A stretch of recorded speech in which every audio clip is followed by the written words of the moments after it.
झोपडपट्टी मुक्त शहराच्या दिशेने मोठे पाऊल उचलत स्लम रिहॅबिलिटेशन अथॉरिटी म्हणजेच SRAने पुढील काही वर्षांत 5 लाख घरे उभारण्याचे महत्त्वाकांक्षी लक्ष्य जाहीर केले आहे.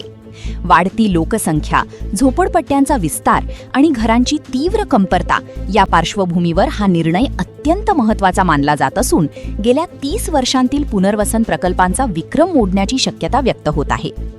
मुंबईत सध्या लाखो नागरिक झोपडपट्ट्यांमध्ये राहत असून त्यांच्या पुनर्वसनासाठी SRA योजना राबवली जाते. मात्र अनेक प्रकल्प रखडल्याने अपेक्षित गती साधता आली नव्हती. या पार्श्वभूमीवर आता मंजुरी प्रक्रियेत सुलभता, तांत्रिक सुधारणा आणि खासगी विकासकांचा वाढता सहभाग यावर भर देत प्रकल्पांना वेग देण्याचा प्रयत्न केला जाणार आहे. सरकार आणि SRA प्रशासन यांच्यातील समन्वय अधिक मजबूत करण्यावरही लक्ष केंद्रित करण्यात येणार आहे. या योजनेमुळे झोपडपट्टी भागातील नागरिकांना सुरक्षित आणि मूलभूत सुविधांनी सुसज्ज घरे मिळण्याची अपेक्षा आहे. पाणी, वीज, स्वच्छता आणि आरोग्य सुविधा यांचा अभाव दूर होऊन नागरिकांच्या जीवनमानात सुधारणा होण्याची शक्यता व्यक्त केली जात आहे. त्याचबरोबर शहराच्या एकूण पायाभूत सुविधांवरही सकारात्मक परिणाम होऊ शकतो.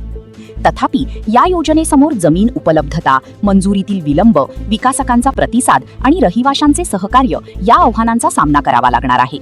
तज्ज्ञांच्या मते योग्य नियोजन आणि प्रभावी अंमलबजावणी झाल्यास ही योजना मुंबईच्या नागरी विकासाला नवे रूप देऊ शकते आणि झोपडपट्टी मुक्त शहराच्या दिशेने महत्त्वाची झेप ठरू शकते.